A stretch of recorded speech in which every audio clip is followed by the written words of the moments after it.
What's poppin' T Squad? It's your girl Keisha and Mo. okay.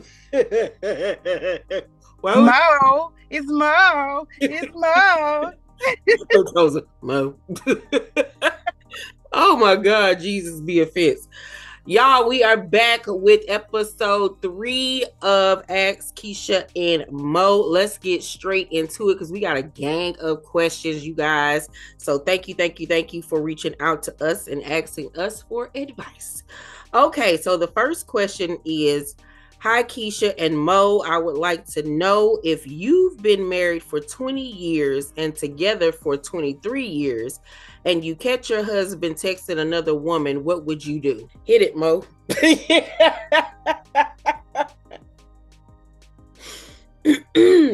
I mean, you don't have any other details. It's like it's That straight up another woman. Like, it's was the not like question. if you catch your husband. I mean, I guess it's just flat out another woman, like a side chick. Yeah, what would you do? I hate giving married people advice because I always say get a divorce. I don't have any tolerance or room for stuff like that. Even that's a lot. I would. It's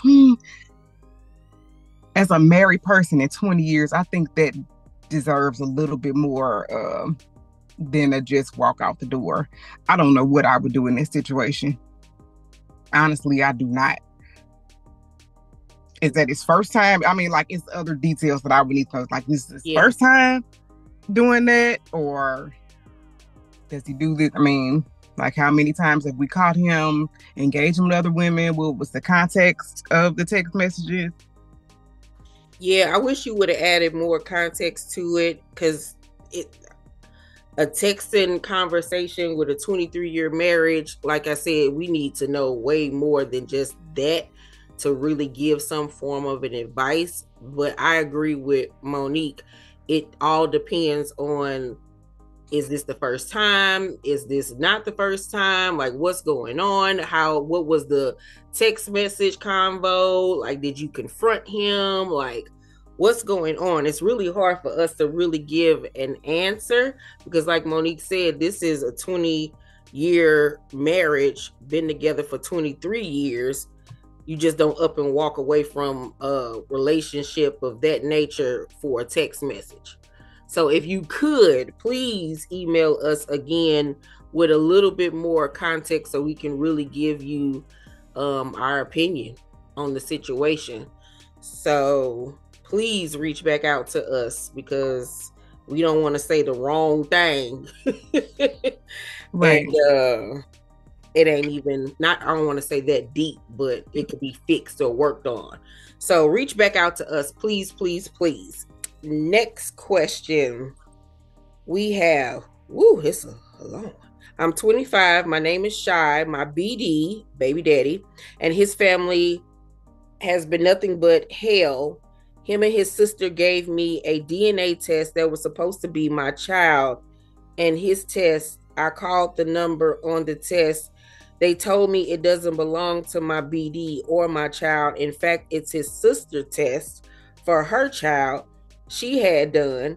These folks bashed me to his whole family, lied to them, saying my child not his, just for him to say he know my child is his. He doing this because of me. I threatened to beat up his sister and mom for this effed up plan. They still won't pull up. Oh, okay. Him and his sister got his side B watching my page. I'm like, ma'am, you 31, go do something productive. On top of that, he wasn't pulling his weight. He only got my child if I had to work, if it was his day. And I'm off, he not coming. He always made an excuse to stay at my house when it was his day with our son. But now it's been a month since this happened. I called his dad to come get his stuff from my apartment, trying to do the right thing, but he aligned a Negro. He acted like he came to my apartment to get his stuff, but never came. Then gonna call me crazy because that's what his son said. What? Them folks are psychopaths, and my BD is actively avoiding taking a DNA test. We was together for 4 years. Our child is 1. That man is a narcissist. His sister is a scary a-hole.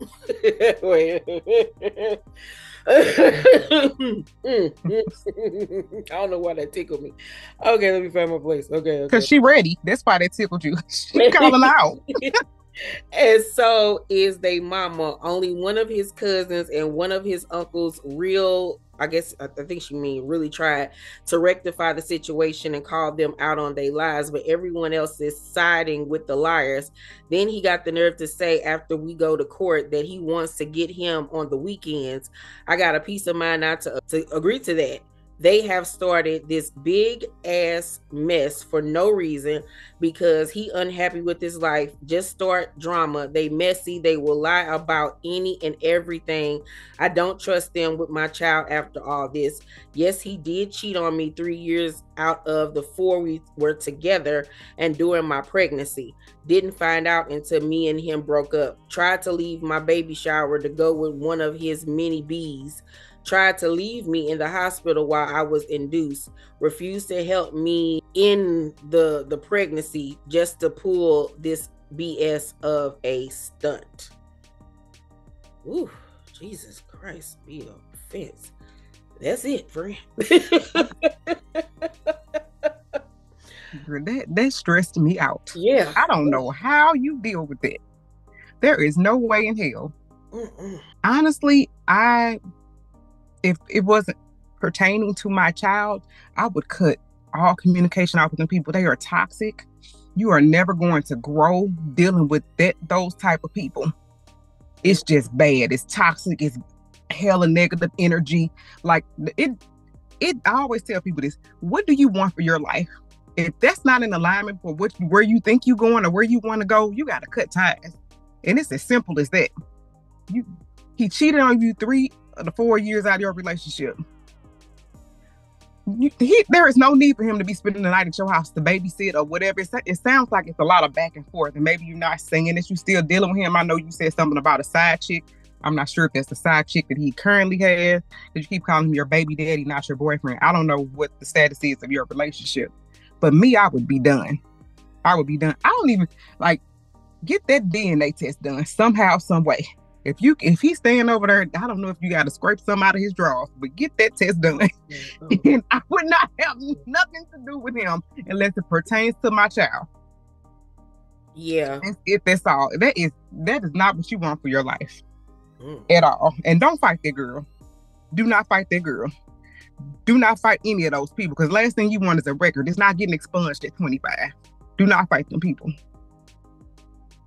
I agree, friend.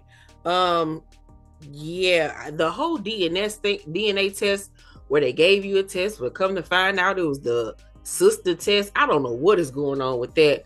But at this point, like Monique said, I would only deal with him when and if I absolutely have to. And as far as the DNA test goes, to get it professionally done, if you haven't already filed for child support, you need to go and file for child support. If his name is not on the birth certificate, they're going to automatically make him do a DNA test. So go through the court system and get it done, because they're going to make him take a test. They're going to make you and the baby take a test. I've been there myself, been there, done that. And then that way you can get child support set up, so you don't have to be asking for money and all of those types of things. You just got to put your big girl panties on and handle your business like a grown woman. And as far as constantly reaching out, asking him to do this, asking him to do that, help you with this, help you with that, if you know it's going to come with a headache and a bunch of drama and all of this stuff, I understand, y'all have a baby with each other, but if you can ask a family member for help, get a babysitter or something, just so you don't have to deal with all that excess baggage and negativity, I wouldn't reach out to that man. Because if he really wanted to be present, it wouldn't even be all of that. You know what I'm saying? And as far as his family goes, I wouldn't talk to them people at all. The hell with them people. No. And like Monique said, I wouldn't be trying to fight nobody, because you never know how that could turn out. Anything could happen bad during an altercation, and you got a whole baby to be worried about. Right. And who's going to take care of him if something happened to you? Exactly. It ain't even worth it. And if you are still dealing with him and y'all on some back and forth type of stuff, then you need to take accountability for your part and either be all the way done. And I mean all the way done. Ain't no coming over in the middle of the night, y'all hooking up and all of that type of stuff. You got to be all the way done with that man. And if you are all the way done already, then keep it that way. But like Monique said, him being over your house and come get this and come get that, like, nah, he shouldn't have nothing over there. Nothing. Nothing at all. But please email us back and let us know what has transpired. If you're going to take our advice, please let us know what you plan to do. And thank you for sending in your question. Next question we got. It says, hey, Keisha and Mo. Hey, Keisha and Mo, my name is Tyrell. I'm a 21-year-old bisexual man. And my only question is, how do you get over an ex-lover or ex-crush you've always had feelings for? Oftentimes, I'll catch myself reminiscing on crushes and past intimate experiences with past guys. I value my freedom and independence, but eventually I want to find love. How can I move on from past crushes and get out of feeling limerence? What does that mean, friend? Limerence. What? We're gonna have to Google that. Yeah, Google that because I don't know what the hell that is. Limerence? I've never heard. Is that a typo or is that a real word? Thanks for your advice. Wishing you peace and many blessings. Let me Google this word. Oh, it's a word. Is a state of deep infatuation or romantic desire for someone. Okay, learning words I never knew existed. All right. I've done that before with people I don't know. I guess it would probably depend on, like, are you around that person, or is it like, have you removed? I guess this is where when people say you have to remove people completely from your life, this is probably when that would come into play. Not, I mean, like, you know, maybe you follow them on Instagram, or if you walk somewhere and you see them, maybe you take a different route, that type of thing. It's giving me, as I keep on reading over it, when he says, oftentimes I'll catch myself reminiscing on crushes and past intimate experiences with past guys. I value my freedom and independence, but eventually I want to find love. So it's making me feel like he don't want to be in a relationship, not right now, but he still has feelings for these past people that may want more than what he's willing to give at this moment in time. And so he's fighting with himself on being this single person, but still kind of wanting to deal with these people. Yeah, it makes sense. It kind of sounds like a movie, but yeah. But that's what it's giving me. He's because he said I value my freedom and independence. It's like he want to be out here doing him and not be tied down to anybody, but he still got feelings for these other people that may want more from him than he's willing to give. That's what I'm taking from it. So he doesn't have access to them anymore because he wasn't going to give them the whole thing. Yeah, that's what I'm taking from it. Oh, well, you just gonna have to suffer then. Sure. Yeah, it's giving very much he want his cake and be able to eat it too. Yeah, because no, it don't work like that, my love. Because when he said he said eventually I want to be in a relationship. So yeah, until you ready to get in a relationship, then you just got to keep it pushing. So I guess that's the price you got to pay for not being in a relationship. Yeah, I mean, unless these people are willing to deal with you on that type of level where there's no commitment, then great. But if they want more than that, and you know you don't want to be in that type of relationship, then there's really nothing to talk about at this point, you know. But I hope that you are just being open and honest with these people and not leading nobody on. But yeah, you just got to let them be them and do whatever it is that they want to do. You know, you can't keep them tied down because you don't want to be in a relationship or whatever. But you can still have a crush on somebody. You just can't be with them at this point, I guess. And maybe find a new crush that want the same thing that you want. Yeah. That's what I think. let us know if we got that right or if we got that wrong. I'm looking forward to your response on that. Next question: vendetta between two friends. Ooh. My name is Thomas, and I need help with coming to terms with a personal situation. This past May was my college graduation. I was able to get my family and friend to come, with the exception of one other friend. Even though he scheduled a day off to attend my graduation, I accidentally gave him the convocation ticket instead of the commencement ticket, which had the right date and time on it. I asked as an alternative if he could use the time off that he had accumulated from work to still attend my graduation. He basically said no because he had work obligations, a write-up, that prevented him from coming.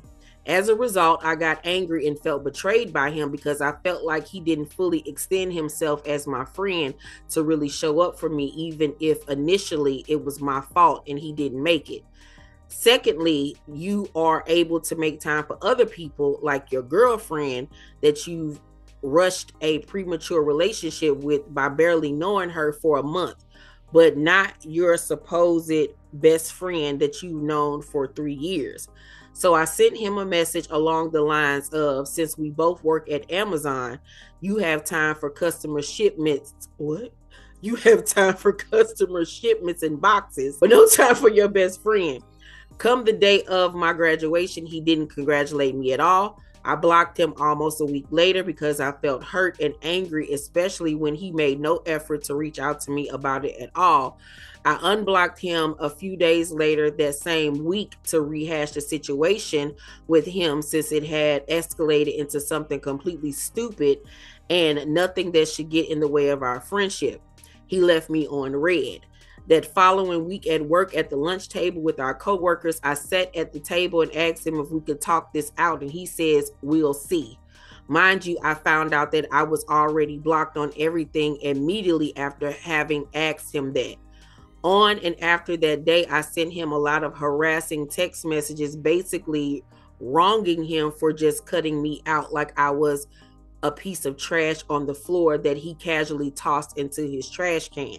He then started going to our mutual friends and showing them everything that I said, while not speaking on what transpired, the situation to happen from the get-go, making me look like a bad guy that precipitated a fight with him for no reason. He told one of them that he would have loved to make it up to me, but didn't because he thought I was out of line for the customer shipment message that I sent him and for bringing up his girlfriend. He told another something along the lines of, "It's not my responsibility to talk to him if he messed up the date and time." It's even funnier to me because one day I found out, after everything was said and over with, he had used time off to get out of work earlier that day. I found that very strange, as his excuse for not coming to my graduation was that his write-up prohibited him from making it, but he still used his time off on a day in which his write-up was still active. Give your honest opinion / thoughts, ladies. Thank you so much. And then he came back with another email and said, "And I'm thinking of getting him gifts on his birthday this November and for Christmas to show him that I sincerely cared about him as someone who I truly cared about, and to wish him the best in life. What do you guys think of this as well?" Y'all just friends? Yeah. Because this did not sound like a regular friendship. It's not. Wow, that's a lot. Yeah. You are in love with this dude. Yeah. And you pissed off about that girlfriend. Sure is. Sure is. I'm sorry, but I think you're in the wrong. Yeah, me too. I definitely think you're in the wrong. You started all of this mess, child. You handled it wrong. You was wrong, child. And one thing that you can't do is act a certain way and then be mad at how somebody responds to your behavior. he had every right to block you or not speak to you or however After you he blocked told. him. Exactly. Like, you can't just cuss somebody out and then when they don't respond the way you want them to respond, now they so wrong and this, that, and the third. Like, if you sent him the wrong information, first of all, then he told you he couldn't make it because of a write-up at the job or whatever the case may be. Okay, later on you found out that he still went somewhere else and did whatever, child. At least he told you he wasn't going to be able to make it or whatever. But I don't think that was such a big thing for you to blow up on him about. You know what I'm saying? Like, it's not like y'all couldn't have kicked it afterwards. I understand it was your graduation and all of that. It's a big moment in your life, but I think that you put more on it because I honestly think that you have feelings for him and you wanted him to be there to support you in that way. And when he didn't, I think that you got mad and I think that you became jealous of the fact that he'll stop and do whatever for this girlfriend, but he won't do it for you. But that's his girlfriend. You're just his friend, my love. So I think the expectations are way too high. And I think that you do need to confront yourself and really sit down and look in the mirror and say, do I have feelings for this man? Am I projecting onto him and being mad about things that I shouldn't be mad about because I do have a crush on him? And that's the biggest thing out of all of this, honestly. And then control your emotions too. Yeah. You've been fiery. Yeah. Yeah. All the blocking and going off on people. Like, you need to learn how to handle yourself and learn how to talk to people and talk to a person and explain your feelings without being aggressive and mean or whatever the case may be. And if you do have feelings for this dude and he's a straight man, that's going to get a little hairy. Yeah. That could also be the reason why he didn't show up. Because he may know that you have feelings for him and he is a straight man. Yeah. And he probably values your friendship. He probably does not mind having you as a friend. But he values your friendship so much he would rather lie to you than say, hey, I don't swing that way. Yeah. That could be it as well. But either way, there's some broken communication here. You need to be upfront about what's going on here. You would definitely I totally agree with KEISHA though. Like, you are wrong with how you communicated with him. If this was all through a text message, there's no way that you could honestly understand where somebody is coming from or if you don't know their tone or you don't know what's really going on with people unless you actually pick up the phone or see them in person. You just don't know what people have going on. Yeah. It's so easy for things to get misconstrued through a text message. Yeah. And then as far as the gifts for his birthday and for Christmas to show how sorry you are and all of that stuff, don't do that. Yeah, don't. No. Y'all not even speaking or whatever right now. I understand that you're trying to make things up with this person, but that's doing a little bit too much because I don't think that it's coming from a place of just, hey, I'm sorry. I think it's like trying to win him back. Yeah. Yeah, like and you kind of come off as spoiled, like getting your way all the time. Yeah. And then with the gifts, I was like, yeah, somebody probably did him like that. Like, I don't know. But anyway, don't give him any gifts because you don't even know if that's really if he's the type of friend to you that you are to him, because you might be valuing that relationship more than he is. Yeah. And you only been friends for 3 years, and I'm not saying that, y'all relationship isn't valid or deep, but I think it's a bit much. It's a bit much. You need to back up and fall back, and have some conversations with yourself. But let us know if we hit that on the head or not. Do you have feelings for this dude? Are we reaching? Are we looking into it too much? But that's how it sounded. It sounded like you are very jealous that he is with this other person and might be spending more time with this person, and you feel like this girl then came in and stepped on y'all friendship or whatever, or your time with this dude or whatever. But yeah, please, please, please, please send us a follow up and let us know if anything else has transpired since you sent us this message, and what do you think about our advice. Thank you so much for writing in. That is the end of this episode, you guys. Woo, we had some good ones today, friend. Yeah, we did. If you guys need help on anything, your relationship, friendships, your job, anything, email us at askkeishaandmo@gmail.com. We will answer your question. Thanks for tuning in, you guys. Please make sure to thumbs up this video. Hit that like. No, I already said that. Please make sure to thumbs up this video. Subscribe to my channel and turn on your post notifications so you know when my videos drop. I love you guys, and I will see you on the next video. Bye. Bye.